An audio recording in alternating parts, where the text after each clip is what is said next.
이번 영상에서는 언어 모델의 언러닝을 위한 디코딩 기법에 대해서 소개해 보도록 하겠습니다. ACL 2026에서 발표된 논문입니다. 논문의 풀 타이틀은 보시는 바와 같고요. URL은 보시는 바와 같고 논문 첫 페이지 일부를 가져와 보았습니다. 먼저 논문의 모티베이션입니다. 언어 모델은 양과 또 그 질적인 면에서 훌륭하다고 볼 수 있는 데이터를 가지고 학습이 되죠. 그러다 보니 엄청나게 많은 지식을 가지고 있게 될 텐데 그 지식들 중에 일부는 forget 해야만 하는 경우들이 종종 있습니다. 예를 들어서 민감 정보 혹은 바이어스가 좀 가해진 어떤 그런 정보 같은 것들은 forget을 해야만 하는 경우들이 생길 수가 있겠죠. 그래서 LLM에 대한 머신 언러닝이라고 하는 이 토픽에 대한 연구들이 수행이 되어져 왔는데요. 대체로 파인 튜닝을 추가로 수행을 함으로써 머신 언러닝을 하는 경우들이 있습니다. 이때 어떤 추가로 어떤 로스를 새롭게 제시를 해서 그 모디파이드 된 그 로스를 사용을 함으로써 파인 튜닝을 하거나 아니면은 이런 로스에 대한 새로운 제시는 없더라도 새로운 어떤 데이터를 사용을 해서 파인 튜닝을 함으로써 머신 언러닝을 실현하는 경우들이 있습니다. 이러한 방식의 한계점으로는 catastrophic forgetting 이라든지 그리고 degraded generation quality 그러니까는 그 생성에 대한 그 품질이 전반적으로 하락하는 문제들이라든지 원치 않는 그런 정보들까지 같이 잃어버린다든지 그런 문제들이 일어날 수가 있는 거고요. 그리고 별도의 또 다른 어노테이션된 데이터셋이 필요할 겁니다. 하지만 이 언러닝을 위해서 또 다른 데이터셋이 또 필요하다는 것이 어떻게 보면 좀 아이러니한 상황이라고 볼 수도 있겠죠. 그리고 또 인퍼런스 기반의 메소드들도 있습니다. 대표적으로는 프롬프트 엔지니어링 기반의 방식이라든지 퓨샷 등과 같은 기법을 사용해서 머신 언러닝을 실현할 수가 있습니다. 이 경우의 리미테이션으로는 이런 그 기법들이 추가적인 어떤 학습, 튜닝을 요구하지는 않더라도 외부의 또 다른 리소스라든지 또 다른 모델에 대한 디펜던시가 존재하는 경우들이 있다라는 거예요. 그러다 보니 그 외부의 리소스나 API나 또 다른 모델의 추가적인 학습을 요구하는 경우들이 있을 수가 있습니다. 그 추가적인 학습이 설사 없다 손치더라도 외부의 리소스에 대한 디펜던시는 있다는 것 하나만으로도 일단 리미테이션이라고 할 수가 있을 것입니다.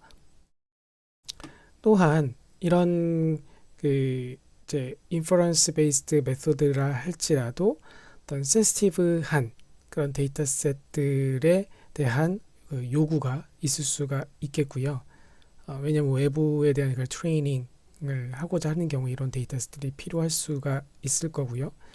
그리고 이런 기법들은 모델 내부의 동작을 어떤 수정하는 그런 작업이 이루어지지가 않기 때문에 그런 모델 내부의 인터널한 어떤 그 제어, 인터널 컨트롤이 제공되지는 않는다라는 점에서 리미테이션이 있다고 할 수가 있겠습니다. 이 논문의 저자들이 제안한 기법 SEGUE, 저는 세구라고 읽도록 하겠습니다. 세구는 Training Free Unlearning Strategy라고 할 수가 있겠고 이 Single to Dual Probe라고 하는 것과 그리고 Entropy Guided Decoding Unlearning이라고 하는 두 개의 컴포넌트로 이루어져 있습니다. 세구의 브리프한 아이디어를 먼저 설명을 드리자면 이 아래쪽을 보시면 이 M이 이 모델을 LLM 자체를 지칭하는 걸로 봐주시면 되는데요. 그래서 X 그리고 이렇게 T라고 T 이전 이렇게 써져 있는데 이게 지금 논문에서는 이렇게 나와 있지만 이거는 서브스크립트로 써져 있는 걸로 보시면 되겠어요. 그 입력으로 주어진 쿼리에서 이미 어떤 그 T번째 스텝에서 만들어낼 디코딩을 할 차례다라고 했을 때 그 이전 스텝까지의 시퀀스를 가리키는 것이 T라고 보시면 되겠고요. 모델의 파라미터 θ가 주어져 있고, 그리고 이제 t 이전 스텝까지의 이제 그 시퀀스가 주어져 있을 때, 그럼 t번째 스텝에 대해서 생성된 어떤 그 로짓 수치를 zt라고 표기를 하고 있는 것입니다. 그리고 이렇게 얻어진 zt가 보시는 바와 같이 이제 vocabulary를 여기서 v라고 표기하고 있는데, vocabulary 사이즈만큼의 리얼 넘버 이제 벡터에 해당이 되는 것으로 이제 봐주시면 되겠고요.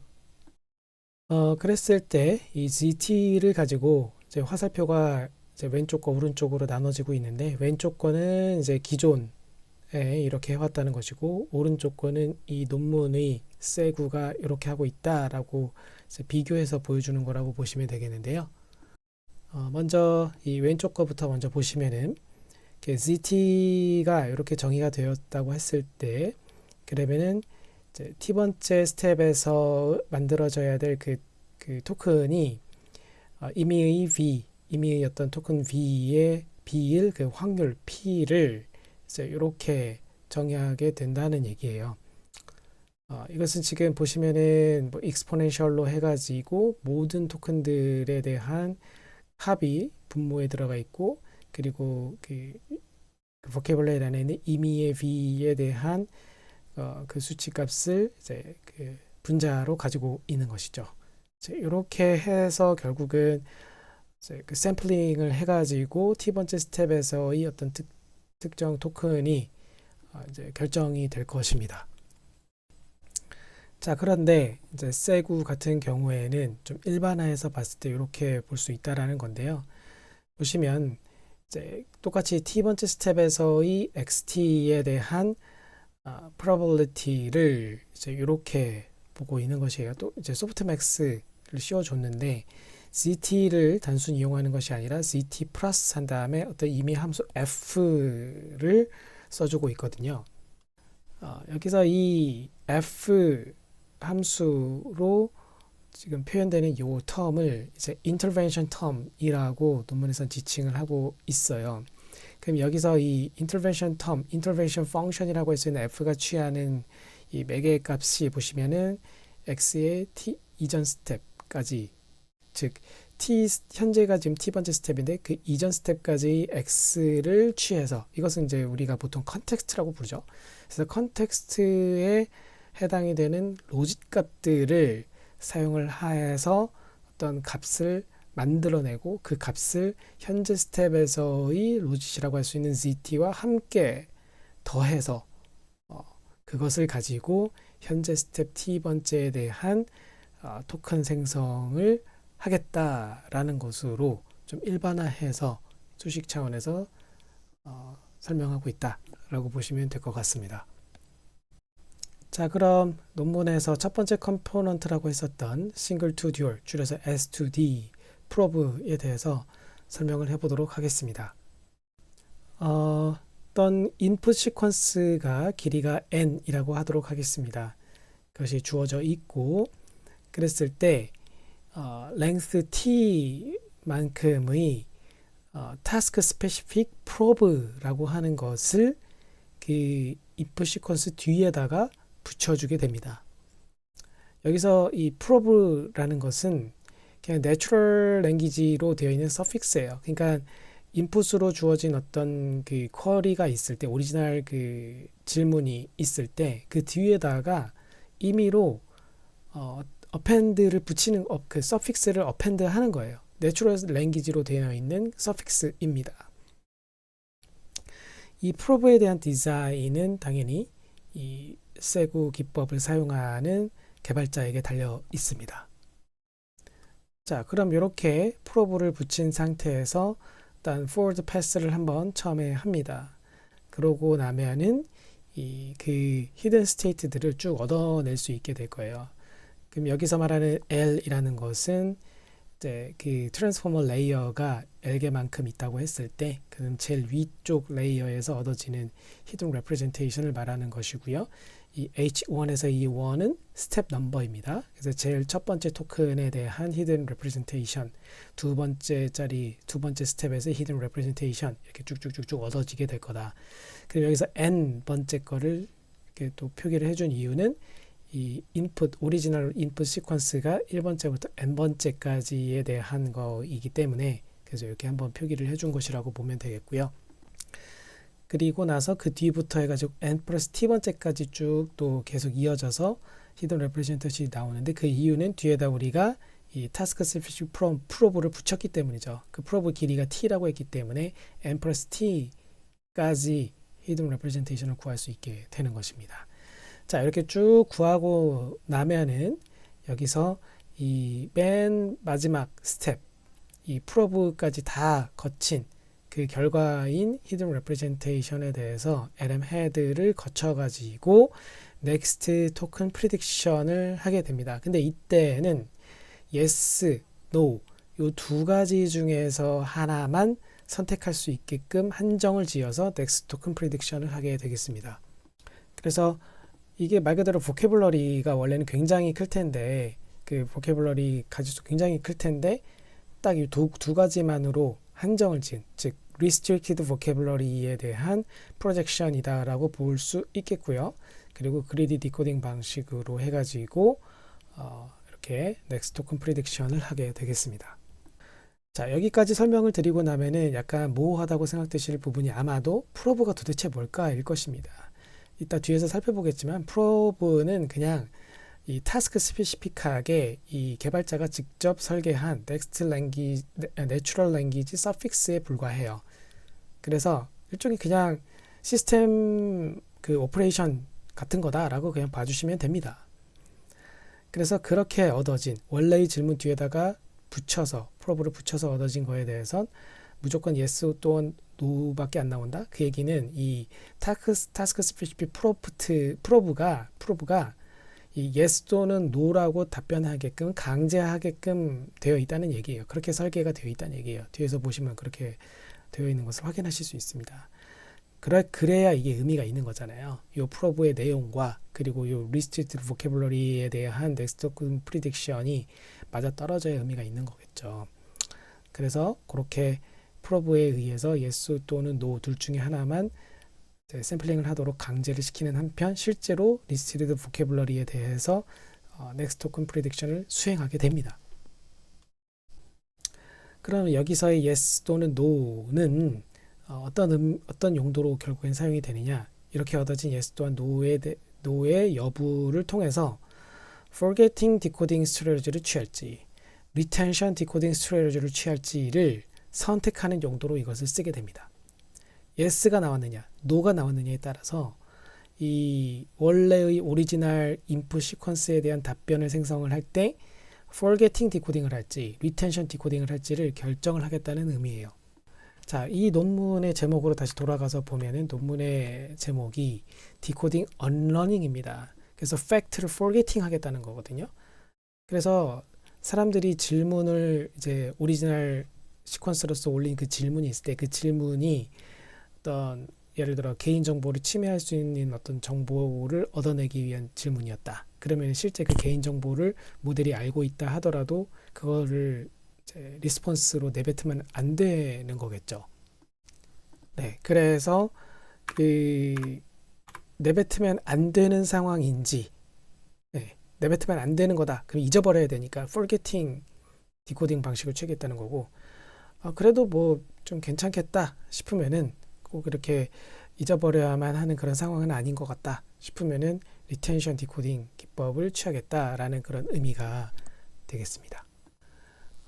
이 논문에서 메인 피규어로 내세우는 게 우측 하단에 지금 나와 있는데요. 예를 들어서 Where was Bruce Lee born? 이라고 input 쿼리, 오리지널 쿼리가 들어왔을 때 이렇게 이제 토큰으로 나눠져 있다고 가정하고 뒤에다가 이 프로브를 이렇게 붙였다는 거죠. 이 프로브는 이 내용은 아까 얘기했다시피 직접 디자인을 하는 거예요. 그렇게 붙이고 나서 히든 레프레젠테이션을 쭉 얻어내고 나면은 여기서 이 맨 뒤에 쪽에서 얻어낸 거 요거를 가지고 LM 헤드에 붙여서 yes 또는 no 둘 중에 하나로 결과가 나올 거고 그것에 따라서 forget 디코딩을 할지 retention 디코딩을 할지를 결정을 하게 된다. 그리고 나서 실제 디코딩을 할 때는 당연히 이 프로브 시퀀스로부터 나온 결과가 아니라 이 인풋 시퀀스만을 통해서 나온 가장 마지막 스텝에서의 결과 히든 레프레젠테이션을 가지고 엔트로피 가이디드 디코딩 언러닝을 실제 수행하게 됩니다. 자, 이제 프로브 이그젬플들을 보여드리도록 하겠습니다. 예를 들어서 이 논문에서는 RWKU라는 것과 Muse라고 하는 이런 벤치마크에 대해서 실험을 수행했는데요. 그 벤치마크에서 사용한 프로브 템플릿들을 보시는 바와 같이 예시로 보여주고 있습니다. 보면은 원래의 인풋 시퀀스 뒤에다가 이런 말들을 쭉 다 이어 붙였다는 얘기고요. 보면 이제 yes 또는 no 둘 중에 하나로만 해라 그래놓고 물어보잖아요. 어떤 knowledge에 대해서 그 물어보고 있느냐, 북 안에 그 정보에 대해서 카피라이트 정보에 대해서 물어보고 있느냐, 혹은 어떤 person의 이름이나 personal identity에 대한 정보를 지금 언급하고 있는 거냐, 이런 식의 질문을 던지고 있는 거죠.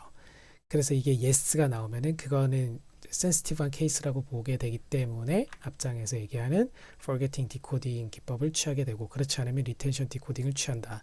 그래서 여기 entropy guided decoding unlearning에서 unlearning decoding이라고 여기서 지칭하는 게 이제 forgetting decoding을 이야기하는 거고요. 그리고 retention decoding이라는 게 여기 retaining decoding이라고 하는 것이 여기서 retention decoding이라고 보시면 되겠습니다. 사실상 똑같은 건데 서로 다른 용어를 자꾸 써가지고 인터체인저블하게 이제 쓰고는 있는데, 그러다 보니 논문을 처음 읽을 때는 좀 헷갈리게 만드는 부분이기도 합니다. 자, 그럼 세구 기법의 두 번째 컴포넌트인 엔트로피 가이디드 디코딩 언러닝에 대해서 설명을 해보도록 하겠습니다. 앞서 소개해드린 S2D 프로브에서 얻어낸 그 결과는 yes 또는 no라고 하는 결과물이죠. 그것을 기반으로 디코딩 알고리즘의 오버롤 그 디코딩 알고리즘은 요 수식 하나로 요약이 될 수가 있습니다. 일단 여기 L-V라고 이제 되어 있는 것이 두 가지 케이스 중에 하나로 이제 정의가 되고 있는 거예요.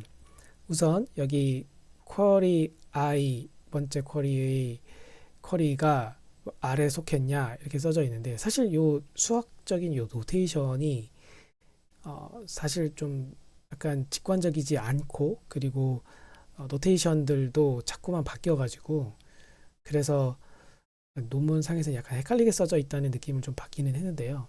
결국은 여기서 R이라고 써져 있는 것은 리텐션 케이스에 해당이 되는 거고요. 그리고 U라고 써져 있는 것은 unlearning, forgetting 케이스에 해당이 되는 거라고 보시면 됩니다. 그래서 아까 그 S2D 프로브에 의해서 판명 나기를 유저의 인풋, 오리지널 그 쿼리가 리텐션 케이스에 속했느냐, 혹은 unlearning 혹은 forgetting 케이스에 속했느냐를 이렇게 두 가지를 이걸로 이렇게 지칭하고 있는 거예요. 그랬을 때 이 V는 이 오리지널 보캐블에 속한 것들 중에서 일단은 이렇게 샘플링 하는 것으로 하겠다라는 거고요. 리텐션 케이스에서는. 그런데 unlearning 케이스에서는 보시다시피 이 vocabulary, 원래의 vocabulary가 아니라 거기서 v-fact라는 것을 elimination 한, 얘네들을 제외한 거 안에서 속한 것들, 제외한 것들 중에서 v를 뽑아내겠다라는 그런 의미가 되거든요. 자, 그럼 여기서 먼저 봐야 될 것은 TTE라고 하는 텀이 이 retention 케이스에서 등장을 하고 있는데, 이 LV라고 하는 거는 원래의 그 해당되는 V, 이미 어떤 particular vocabulary V에 대한 로직 값을 의미한다고 보시면 되겠고요.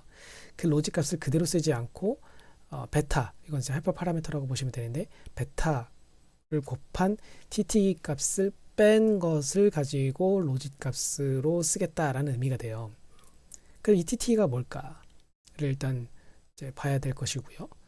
그리고 밑에는 이제 B라고 하는 게 이게 바이어스 텀인데요. 이 바이어스 텀을 또 이 밑에서는 더하는 것으로 되어 있어요. 이거는 언러닝 케이스에서는 이렇게 더하겠다. 이것도 알파로 하이퍼파라미터 알파를 곱하는 것으로 되어 있고요. 그럼 이 바이어스 텀은 또 뭘까? 그렇게 해서 총 두 가지를 좀 살펴봐야 하는데요. 먼저 TT 텀에 대해서 볼 때는 이 TT 텀이 또 이 아래쪽에 나와 있는 vfact라고 하는 것을 정의할 때 또 다시 나오게 됩니다. 자, 그러면 어차피 여기서 다시 나온다고 하니까 vfact가 뭔가를 이제 먼저 보도록 할게요. 자, vfact를 설명하는 게 여기 네모 박스에 나와 있는데, 원래 그 vocabulary V에 속해 있는 놈이기는 한데 조건이 뭐냐? 이 L-U 땡땡에 속한 탑 K들을 의미한다. 즉 무슨 얘기냐면은 여기서 L-U라고 되어 있지만 여기서 L-V라고 여기 정의되어 있는 여기에 속한, 여기서 근데 여기서 L-U라고는 써져 있지만 요거는 요거를 의미하는 것으로 생각하고 지금 다시 봐주시면 돼요. 요 텀이 그대로 여기 또 다시 나와 있죠. 그렇죠? 그래서 원래의 vocabulary 로짓 값에서 베타 곱하기 TTE 값을 뺀 로짓을 L 다시라고 했을 때 그 L 다시로 해가지고 쭉 오더링을 해봤더니 탑키에 속한 놈들을 지칭하는 게 vfact라는 얘기입니다. 그래서 그 vfact를 제거했다는 의미는 뭐가 되겠습니까?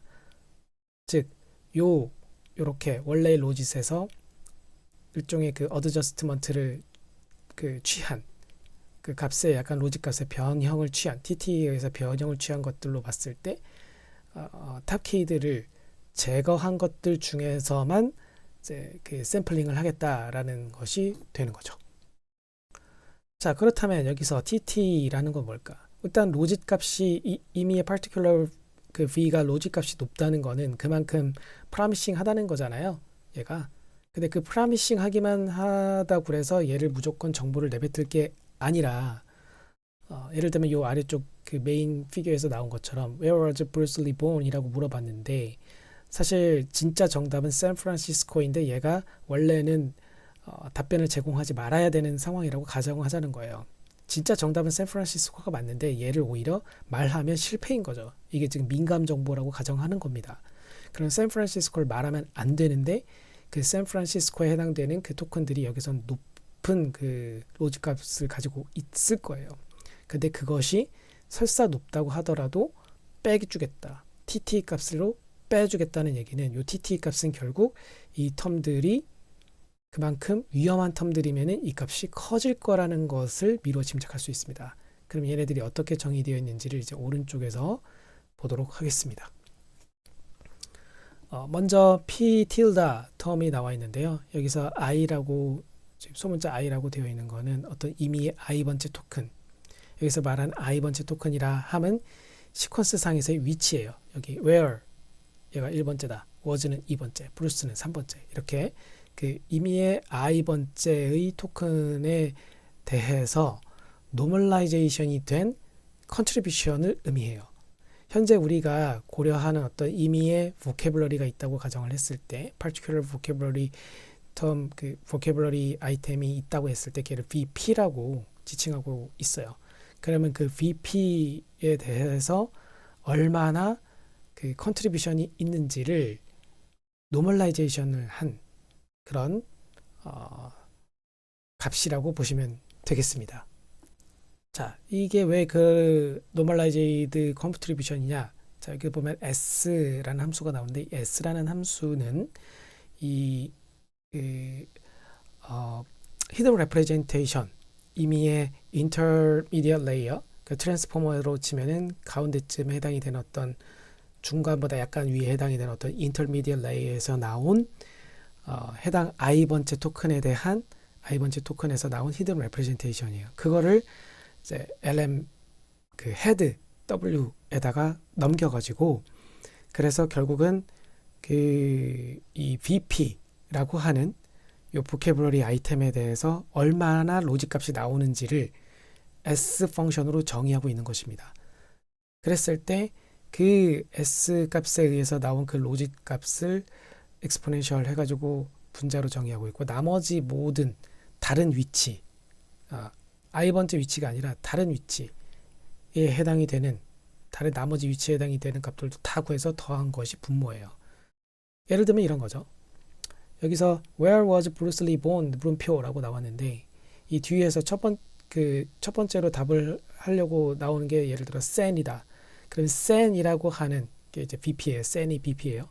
그러면 그 sen이라고 하는 거에 대해서 where이 얼마나 이 sen에 대해서 영향을 크게 미치고 있는지를 보기 위해서 where, was, Bruce, Lee, born, 물음표 각각이 얼마나 여기에다가 영향을 미치는지를 다 먼저 계산한 다음에 그거를 분모분으로 다 더해서 넣은 거예요. 그리고 분자는 where에 대한 텀만 하나 대략 남긴 거죠. 그러면 전체 인풋 시퀀스 중에서 where가 sen에 대해서 얼마나 컨트리뷰션을 갖고 있는지를 이렇게 분모로서 표현이 가능한 겁니다.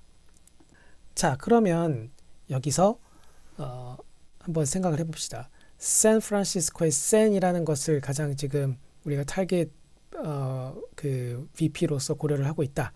그랬을 때 샌이라고 하는 요 단어가 샘플링이 될 때 이 Where was Bruce Lee born에서 어떤 게 가장 영향을 크게 미쳤겠습니까?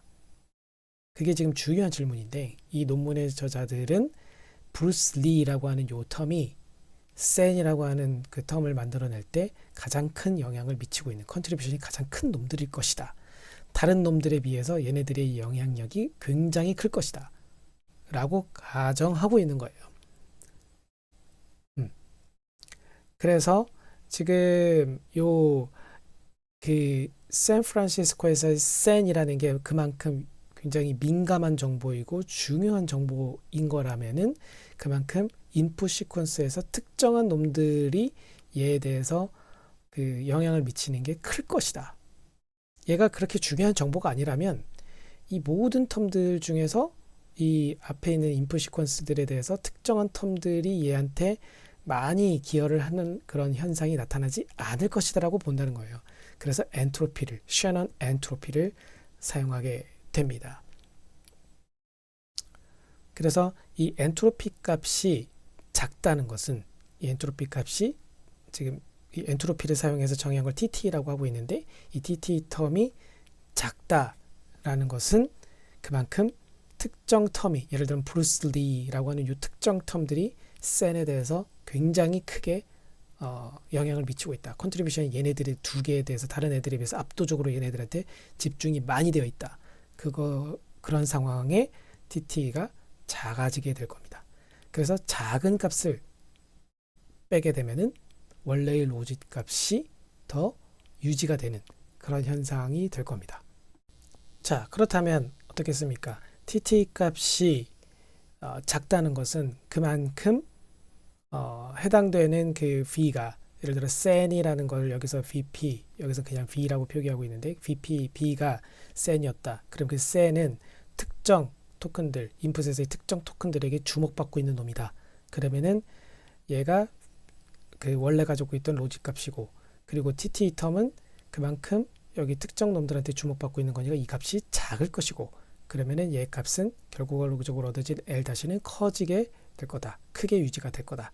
그러면 그런 놈들은 그런 샌이라든지 프란시스코라든지 이런 놈들은 그 결국은 요 L-V로 오더링을 해봤을 때 탑 K 안에 속하게 되지 않겠습니까? 그러면은 이렇게 민감한 정보라고 볼 수 있는 놈들이 탑 K 안에 프라미싱하게 들어갈 것이기 때문에 그런 factual information을 담고 있다고 보여지는 그런 V, vocabulary들을 싹 제거한 나머지 셋에 대해서만 V들을 vocabulary를 대상으로 샘플링을 하겠다라는 그런 의미가 되는 거죠. 이러한 그 제가 지금까지 설명드린 내용을 요 아래 그림에서도 그렇게 표기하고 있는 거예요. 언러닝 디코딩을 할 때 원래 이 샌프란시스코 두 개가 굉장히 높은 값을 가지고 있었는데 얘네들은 아예 이제 배제를 시켜버리고 요 과정을 통해서 이제 배제를 시켜버리고 나머지 이제 그 것들 중에서 약간의 어드저스트된 요 텀들을 통해서 어드저스트된 것들을 사용을 해가지고 샘플링이 이루어진다. 라는 거고요. 반면 이 위에 거를 택하게 되면은 그냥 아예 밴을 시켜버린 이런 식으로 밴을 시키는 거는 없지만 그래도 어드저스트 된 그런 로짓을 가지고 샘플링을 하게 된다라는 의미입니다. 자, 그럼 여기 이제 아직 얘기가 안 된 부분이 여기 바이어스라고 제가 소개해드린 B term 부분인데요. 요거는 여기 네모 박스에 나와 있는 것처럼 구해지게 됩니다. 이 텀은 논문의 저자들은 이런 용도라고 설명하고 있어요. To suppress residual factual content 하기 위해서 요 텀을 이렇게 웨이티드 해가지고 더하고 있다라고 이야기를 하고 있는데요. 결국은 이런 겁니다.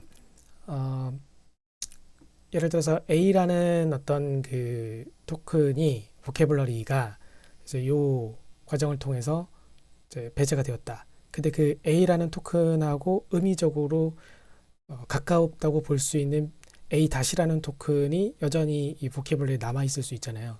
그래서 그렇게 시메티컬리 릴레이티드 된 다른 토큰들이 factual content라고 볼 수 있기 때문에 그런 놈들을 억제하기 위한 용도로 이거를 쓴다라는 얘기가 됩니다.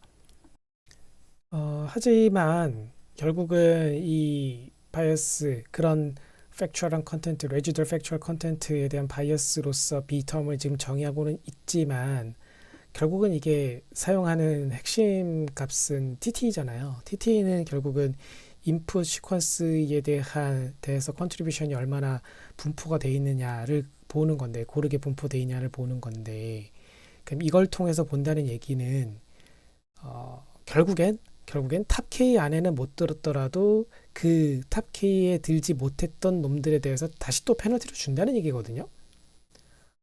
그러면 이런 질문을 또 할 수가 있겠죠. 과연 이 TT에 의해서 탑 K에 못 들었던 놈들이면 이 배제가 처음에 되어졌던 걔네들하고 의미적으로 시메티컬리 릴레이티된 텀들이 맞기는 한 거냐라는 질문을 하게 됩니다.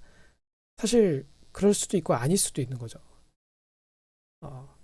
그럼에도 불구하고 논문의 저자들은 residual factual content를 서프레스하기 위해서 symmetrically related 된 텀들도 억제하기 위해서 이렇게 했다. 하지만 이렇게 하게 되면은 사실상 모기 잡으려고 막 그 약을 뿌렸는데 모기만 잡게 되는 것이 아니라 막 다른 애들까지 팔이나 다른 애들까지 다 싹 다 죽이게 될 수도 있는 그런 셈이라고 할 수가 있을 것 같습니다.